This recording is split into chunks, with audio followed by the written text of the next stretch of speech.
আজকের এই জায়গা থেকে আমাদের সর্বপ্রথম দাবি কি হতে পারে? সর্বপ্রথম আমাদের দাবি শামশেরগঞ্জ বা ধুলিয়ান থেকে নাকি আমার প্রতিবেশী, আমার কিছু ভাই প্রাণের ভয়ে নাকি পালিয়ে নাকি তাদের উপর অত্যাচার হচ্ছে, তারা বৈষ্ণব নগরে গিয়ে আশ্রয় নিয়েছে। এখান থেকে প্রথম দাবি রাজ্য সরকারের কাছে, রাজ্য প্রশাসনের কাছে, যে সমস্ত ভাইয়েরা তাদের ভাষায় অত্যাচারিত হয়ে বৈষ্ণব নগরে গিয়েছে, অবিলম্বে তদন্ত করা হোক। তাদের ভয়ে তারা গিয়েছে, তাদেরকে শাস্তির ব্যবস্থা করা হোক। আমাদের দাবি অবিলম্বে বৈষ্ণব নগরকে ফিরিয়ে নিয়েছে, তাদের জন্মবিজাত তাদেরকে ফিরিয়ে নিয়ে আসার ব্যবস্থা করা হোক।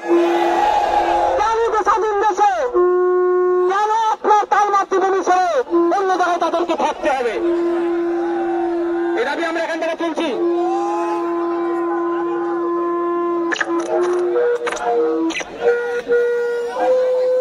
ভালো বন্ধুগণ, এই প্রোগ্রামটা আমাদের করার ছিল বাবা সাহেব আম্বেদকর স্ট্যাচুর।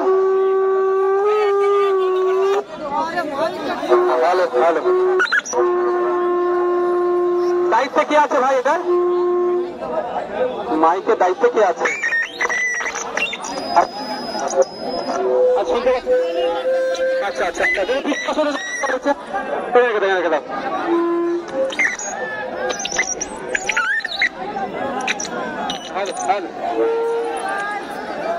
কি হলো ভাই?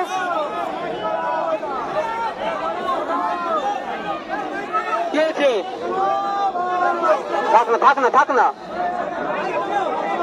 ভালো আমি দু একটা কথা বলে ছেড়ে দেবো। আমরা এই অকাপের বিরোধিতা কেন করছি? কৃষকরা যখন কৃষি বিলের বিরোধিতা করেছিল, আমরা সহযোগিতা করেছিলাম রাজনৈতিকভাবে। বিজেপি সরকার বলেছিল কৃষকরা বুঝতে পারছিল তাই বিরোধিতা করেছে। তখন কৃষকরা ভুল ছিল। ঠিক অকাপে মুসলমানদের জন্য নাকি ভালো করবে, কেমন ভালো করছে কয়েকটা প্রমাণ দিচ্ছি। বলা হচ্ছে যে ওয়াকাফ যারা নতুন করে যদি কেউ লাভ করতে চাই, 5 বছর তাকে ইসলাম ধর্মে দীক্ষিত হয়ে আছে প্রমাণ দিতে হবে। তাই সার্টিফিকেটটা কে দেবে? এখানে হাস্যস্যকর এই ধরনের অ্যামেন্ডমেন্ট নিয়ে এসেছে। বলা হচ্ছে সেকশন 107 যেটা আছে প্রিন্সিপাল অ্যাক্ট অফ 1995 বলা আছে যে লিমিটেশন অ্যাক্ট ওয়াকাফের ক্ষেত্রে প্রযোজ্য নয়। লিমিটেশন অ্যাক্ট কি? অর্ডিনারি যে আইন আছে 12 বছর কোনো জায়গার উপরে থাকলে জায়গার মালিক না হলেও সত্তার মালিক হয়ে যায়, সেটা শুধু ওয়াকাফের উপরে প্রযোজ্য ছিল না। শুধু ওয়াকাফ নয়, বিভিন্ন রিলিজিয়াস এন্ডোমেন্টের ক্ষেত্রে প্রযোজ্য নয়। কিন্তু সংশোধনের নামে মুসলমানদের উপকার করতে যে মুসলমান বিধবা মায়েদের উপকার করছে, মুসলমান ডিভোর্সি মায়েদের উপকার করার জন্য বলছে, মুসলমান গরিব মায়েদের বাচ্চাদের উপকার করার জন্য আইন তুলে দিল। যে কেউ যে কোনো জায়গায় বসে গিয়ে অকাপের বসে গিয়ে বলে যদি আমি 12 বছর আছি, ডিসপুটেড ল্যান্ড হয়ে গেল, মামলা শুরু হয়ে যাবে, মানে মামলার দিকে এগিয়ে দিল। আর কেন আমরা বিরোধিতা করছি? অনেক কটা পয়েন্ট আছে, আমি আপনাদেরকে আর বেশিক্ষণ রাখবো না। আমি 5 মিনিট বক্তব্য দিয়ে ছেড়ে দেবো, কারণ অসুবিধা আছে ভাই। 5 মিনিট বক্তব্য দেবো। ওয়াক বাই ইউজার, মৌখিক দান, সহজ ভাষা যদি বলি, সেটা কারা? সেটা শুধু কি ওয়াকাফের ক্ষেত্রে প্রযোজ্য ছিল? যে কোনো ধর্মীয় প্রতিষ্ঠানে যে কোনো মানুষ সম্পত্তি দিতে গেলে ওয়াক বাই ইউজারটা বৈধ ছিল, কিন্তু এই কেন্দ্রের সরকার ওয়াক বাই ইউজারটাকে তুলে দিল। ফলে যে সমস্ত সম্পত্তিগুলো মৌখিক দান করা আছে সেইগুলোকে এরা এবার কেড়ে নেবে। অ্যাকচুয়াল এরা কিন্তু এটা কেউ যদি মনে করে মুসলমানদের উপর দমন পীড়ন হচ্ছে, এটা নয়। এদের লক্ষ্য হচ্ছে এর জমি হাঙর, প্রাইম প্রপার্টি গুলোতে লক্ষ্য হয়েছে পুঁজিপতিদের হাতে তুলে দেবে। আজকে ওয়াকাফের উপর হচ্ছে, মুসলমানদের উপর হচ্ছে, কালকে দেবত্ব সম্পত্তির উপরে হবে, পরশুদিন শিখেদের উপরে হবে, তারপর খ্রিস্টানদের হবে, তারপর আদিবাসীদের উপরে অলরেডি হয়ে গেছে একটা পর্যায়ে। ফরেস্ট রাইট অ্যাক্ট 2023 নামে তাদের অধিকার কেড়ে নিতে চাইছে। তো বন্ধুগণ, আমাদেরকে ঐক্যবদ্ধ হতে হবে। আমাদের ঐক্যবদ্ধ হয়ে জাত বর্ণ নির্বিশেষে ওয়াকাফকে আইনকে প্রত্যাহারের জন্য মাঝে ময়দানে লড়াই করতে হবে শান্তিপূর্ণভাবে, এবং সাথে সাথে সুপ্রিম কোর্টে যেতে হবে। একটা জিনিস আমাদেরকে কিন্তু ভুল বুঝিয়ে দেওয়া হচ্ছে, আমরা ওই জন্য বারবার আপনাদের বলছি, এই লড়াইটা শুধু মুসলিমদের লড়াই নয়, এটা আর্থসামাজিক লড়াই। সংবিধানের উপর আঘাত দিচ্ছে তাই লড়াই। তাই সংবিধানের উপর যারা আঘাত দিচ্ছে, আপনারা আমাকে ঐক্য ঐক্যবদ্ধ হয়ে আমাদেরকে সংবিধানকে রক্ষা করতে হবে। সুতরাং কেউ যদি ধর্মীয় তাস খেলতে চাই আমরা তার ফাঁদে পা দেবো না। বিজেপি তৃণমূল মনে প্রাণে চাইছে এটা ধর্মীয় লড়াই হোক, কারণ ধর্মীয় লড়াই হলে মেরুকরণের রাজনীতি হবে। বিজেপি ভয় দেখাবে, তৃণমূল বলবে বিজেপি চলে আসবে আমাদেরকে ভোট দেয়। এরা দুজনে মিলে এরা যে বাইনারি পলিটিক্স এটাকে এরা সীমাবদ্ধ রাখতে চাইছে। তাই আজকে এই লড়াই আপনাদেরকে মনে রাখতে হবে আর্থসামাজিক লড়াই। আর সাথে সাথে আপনাদের বলি, শুধু এই লড়াই এখানে ক্ষান্ত হবে না। আমাদের রাজ্যে 26,000 ছেলে মেয়ের চাকরি বাতিল হয়েছে, মনে আছে? মনে আছে? আপনাদের বাড়ির ছেলেরা বিশ্বজিতের বাড়ির ছেলে হতে পারে, লক্ষ্মীদার বাড়ির ছেলে হতে পারে, আমাদের পরিবারের সন্তান হতে পারে। শুধু রাজ্য সরকারের অপদার্থতার জন্য, ব্যর্থতার জন্য, এসএসসির পরিষদের ব্যর্থতার জন্য বারবার কোর্ট বলছে যে কারা যোগ্য কারা অযোগ্য সেই পৃথকীকরণ করে দিন। এরা পৃথকীকরণ না করার ফলে 26,000-এর মধ্যে যারা যোগ্য তাদেরও চাকরি বাতিল হয়েছে। সেই সমস্ত যোগ্য শিক্ষকদের আমাদের পক্ষে আমরা আছি, সেকুলার ফ্রন্ট আছে। আগামী দিনে রাজপথে তাদের হয়ে তাদের সাথে গলা মিলিয়ে আমরা আবার নামবো। প্রস্তুত আছেন তো নাকি? আর একটা দুঃখের বিষয়, রাজ্য সরকার বলছে এই আইন আমরা এই রাজ্যে লাগু হতে দেব না। ভালো কথা, এই রাজ্যে লাগু না হওয়ার জন্য দুটো দিক আছে রাজ্য সরকারের। একটা, সরকারের প্রধান হয়ে সুপ্রিম কোর্টে মামলা করা, উনি এখনো কিন্তু করছেন না। রাস্তাঘাটে পথে ঘাটে যারা আমরা যখন এই আইনের বিরোধিতা করে আন্দোলন করছি আমাদের উপর আক্রমণ করছে। আজকে আমাদের ভাঙড়ের উপর দিয়ে ভাঙড়ের ছেলেরা এখানে এসে পৌঁছায়নি, এইরকম হতে পারে সেই জন্য ভাঙড়ে আমরা একটা প্রোগ্রাম লাগিয়ে দিয়েছি। ভাঙড়ের ছেলেরা ওখানে প্রোগ্রাম করছে, কিন্তু ওই বাসন্তী হাইওয়ের উপর দিয়ে যারা আসছিল তাদের উপরে পুলিশ আক্রমণ করেছে। তৃণমূল বলছে, মমতা ব্যানার্জি বলছে, রাজ্য সরকার বলছে আমরা এই আইনকে লাগু হতে দেবো না। আর আমরাও কি বলছি ভাই, এই আইনকে লাগু হতে দেবো না। তো তাহলে আমাদের দুজনের সুর কি আলাদা? দুজনের সুর তো এক, তাহলে আমাদের উপরে আক্রমণ হলো কেন? আমাদের আটকাতে হলে কেন? এই বললাম না, যখনই রাজ্য সরকার চাপে পড়ে দিল্লিগামীর ফ্লাইট ধরে কোন দাদা দিদির সাথে কি সেটিং হয়ে যায় বোঝা মুশকিল। সব আমার বোন, আমাদের বাড়ির মেয়ে, আমাদের বাড়ির কন্যা তিলোত্তমার খুন আমরা ভুলে যাচ্ছি। সেই সময় যারা দায়িত্ব ছিল তদন্তের সিবিআই, অমিত শাহজির দপ্তর, সব গোল মিলিয়ে গেল। তো দাদা দিদি একে অপরের পরিপূরক। তো সবে সজাগ থাকতে হবে, আমাদের সজাগ থাকতে হবে।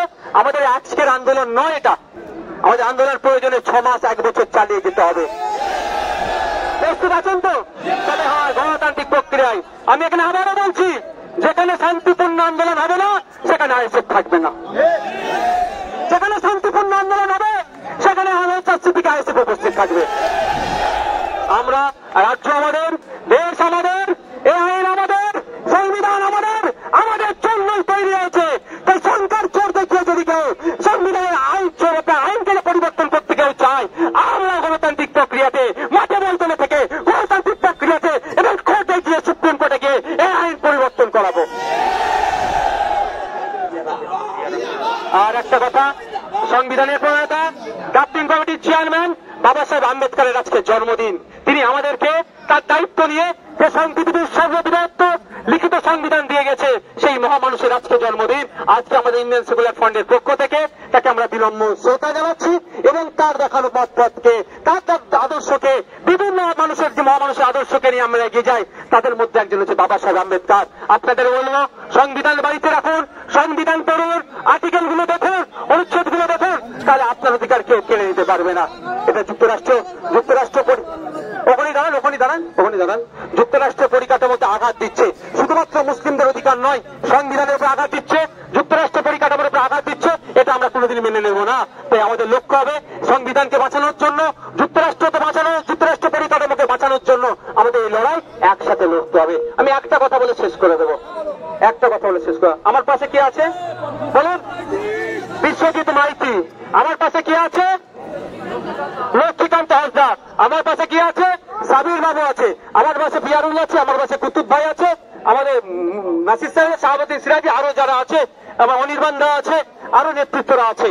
আরে তাপস দ্বারা সব মানে কোথায় ভিড়ভাড় সাথে অনেকে উঠতে পারেনি। কেন এরা একসাথে আছে?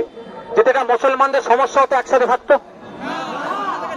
সমস্যাটা দেশের, সমস্যাটা সংবিধানের উপর আঘাত দিচ্ছে, তার জন্য একসাথে আছে। আপনারা এখানে আমাদের কর্মী সমর্থক ভিন্ন সম্প্রদায়ের আছে। মমতা ব্যানার্জির ওই জন্যই তো ভয়, শুভেন্দু বাবুর ওই জন্যই ভয়। মমতা ব্যানার্জিরা চাইছেন এটাকে মুসলিমদের ইস্যু করে দিতে, আর আইএসএফ বলছে ভুল ইস্যু তৈরি করলে ভাই তোমাকে আমরা বাইনারি আমরা খেলতে দেব না। এটা মুসলমানের শুধু ইস্যু নয়, এটা নাগরিক ইস্যু। আগামী দিনে দেবত্ব সম্পত্তিগুলোকে এরা খাবে। আগামী দিনে এরা শিখ ভাইদের গুরুদুয়ারা যে সম্পত্তি আছে লুটে নিতে পারে। আগামী দিনে চার্চের সম্পত্তিরা লুটে নিতে পারে। তাই আমাদেরকে ঐক্যবদ্ধ হতে হবে।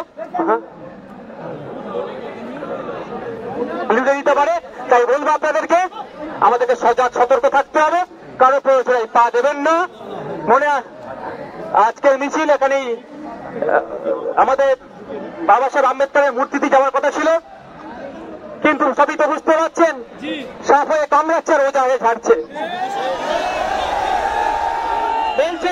বলছে মেয়রকে আটকাবো, কিন্তু এখানে আমাদেরকে আসতে দিচ্ছে না। যাক, সবার শেষে ভাই একটা অস্ত্র আমাদের কাছে রাখতে হবে। অস্ত্রটার নাম কি জানেন? অস্ত্রটার নাম কি বলুন তো? ডান্ডা লাগবে না, ডান্ডা লাগবে না। এইটাকে ঠিক করুন, এটাকে ঠিক করুন।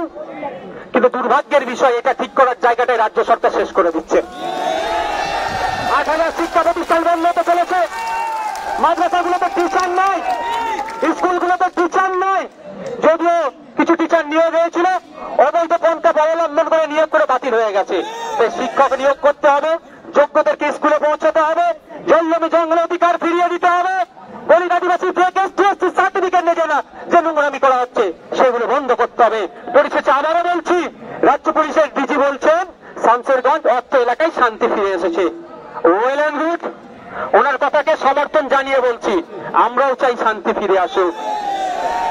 কিন্তু তেমন শান্তি ফিরে আসছে তখনই হবে যখন মন্দিরের ঘন্টাটা শামশেরগঞ্জে ঠিকঠাক বাজবে, যখন মসজিদের আজানটা ঠিকঠাক হবে শামশেরগঞ্জে, তখনই জানবো শান্তি ফিরে এসেছে। যখন আমি বলবো শামশেরগঞ্জের এক মুসলিম নানা বলতে পারে রাতের ডুপ্লিকেট ড্রেস পরেছে অত্যাচার চালিয়েছে, বা প্রশাসনের ড্রেস পরেছে অত্যাচার চালিয়েছে, এটা বলা যখন বন্ধ হবে তখনই জানবো শান্তি ফিরে এসেছে। তখনই আমি জানবো শান্তি ফিরে এসেছে যখন বৈষ্ণবনগরে যারা গিয়েছে তারা নাকি তাদের অভিযোগ তাদের উপরে অত্যাচার হয়েছে, বৈষ্ণবনগর থেকে তারা তাদের মাতৃভূমিতে যখন ফিরে আসবে তখন অস্বস্তিকে স্বীকার করবে শান্তি ফিরে এসেছে। এটা রাজ্য সরকারের কাছে আমি বলে রাখলাম, অবিলম্বে মন্দির মসজিদে আপনার ঘন্টা থেকে আজান যাতে দ্রুত হয় তার ব্যবস্থা হোক, এবং সাথে সাথে আমাদের যার ভাইরা ক্ষতিগ্রস্ত হয়েছে রাজ্য সরকার দায়িত্ব নিয়ে তাদের ক্ষতিপূরণ করুক। কেন বললাম গোয়েন্দা দপ্তর ব্যর্থ হয়েছে। নওশাদ সিদ্দিকীরা মিছিল করতে যাবে, কোন রাস্তাতে লোক আসবে সব জানতে পেরে গেলেন আপনারা, সে রাস্তায় আটকে দিচ্ছেন। নওশাদ সিদ্দিকীদের নেতা কোথায় আছে? নওশাদ সিদ্দিকের নেতা কোথায় আছে? গত রাত থেকে গিয়ে তাদের বাড়ি বাড়িতে পুলিশ গিয়ে বলছে তোদের মিটিং তো ক্যান্সেল হয়ে গেছে রে, এইটা বলাতে আপনারা পাচ্ছেন নওশাদ সিদ্দিকীর নেতা খুঁজে পাচ্ছেন। তাহলে একটা এলাকায় অশান্তি হয়ে আপনারা গোয়েন্দা বিভাগ কি করছে? গোয়েন্দা বিভাগ যদি ব্যর্থ হয় তাহলে তুলে দিন, ওলেক্সা বেঁচে দিয়ে পেঁয়াজ নিয়ে নিন, ওলেক্সা বেঁচে দিন, আমাদেরকে দায়িত্ব দিন। আমার পুলিশ, বেঙ্গল পুলিশ, আমার ক্যালকাটা পুলিশ সাফিসিয়েন্ট না থাকলেও ভ্যাকান্সি প্রচুর, বেচারীদেরকে 16 ঘন্টা 18 ঘন্টা ডিউটি করতে হচ্ছে, তার বিরুদ্ধেও আমরা বেচারীদেরকে দিয়ে দিচ্ছি না ঠিকঠাক, তার বিরুদ্ধে বিধানসভায় আমি বারবার সোচ্চার হয়েছি, দিয়া হোক দিয়ে। তারপরে বলছি আমাদের যা পুলিশ আছে যদি নিরপেক্ষ কাজ করতে দেয় না, এই দাঙ্গাবাজদের মেরে ঠান্ডা করে ফেলতে আমার পুলিশ, আমাদের পুলিশ, ক্যালকাটা পুলিশ, আমাদের বেঙ্গল পুলিশ আমাদের করবো। কিন্তু দুর্ভাগ্যের বিষয় রাজনীতিকরণ হয়ে যাচ্ছে, ফলে দাঙ্গাবাজদের জন্য লাঠিটা পেছন দিকে রাখছে, আর যারা সংবিধানকে প্রতিষ্ঠা করার চেষ্টা করছে, সংবিধানের উপর আক্রমণ হচ্ছে, যাগুলোকে আটকানোর চেষ্টা করছে তার বেলায় লাঠি তুলছে। বন্ধুগণ, এর জবাব আমরা কবে দেব? গণতান্ত্রিক প্রক্রিয়াতে। এই আন্দোলন শুধু 2026কে সামনে রেখে নয়, এই আন্দোলন 6 মাস 1 বছর চললে অসুবিধা হবে কারো? আগামী দিনে কলকাতায় আমরা অবস্থান বিক্ষোভ করব, শান্তিপূর্ণ অবস্থা আসবেন। আজকে এখানে বক্তব্য এখানে শেষ করছি। যেমন আপনার শান্তিপূর্ণ ভাবে কারো প্ররোচনায় পা না দিয়ে পুলিশ আক্রমণ করলে আমাদের মাথা ফাটিয়ে দিল, তারপরেও আমরা নির্দ্বিধায় পুলিশের মার খেলাম, কিন্তু পুলিশের দিকে আমরা তেড়ে গেলাম না। এটা আইএসএফ এর আদর্শ। ঠিক একইভাবে আপনারা শান্তিপূর্ণভাবে এখান থেকে বিদায় নেবেন। আমি ধন্যবাদ জানাই ক্যালকাটা পুলিশের এখানকার যারা ঊর্ধ্বতন কর্তা ছিল এবং কনস্টেবল থেকে শুরু করে প্রত্যেকটা কর্তাদেরকে। তারা আমাদেরকে যতটা হলেও সহযোগিতা করেছে এই খেলে, আর ওখানে যারা আমাদের উপর আক্রমণ করেছে তাদেরকে ধিক্কার জানাই। তাদের কিন্তু হিসাব গণতান্ত্রিক প্রক্রিয়ায় আমরা বুঝিয়ে নেব। আপনারা আস্তে আস্তে এখান থেকে বিদায় নেন, এখানে একটু স্লোগান দিয়ে বিদায় নেবো। ইনকিলাব, কোথায় নিতে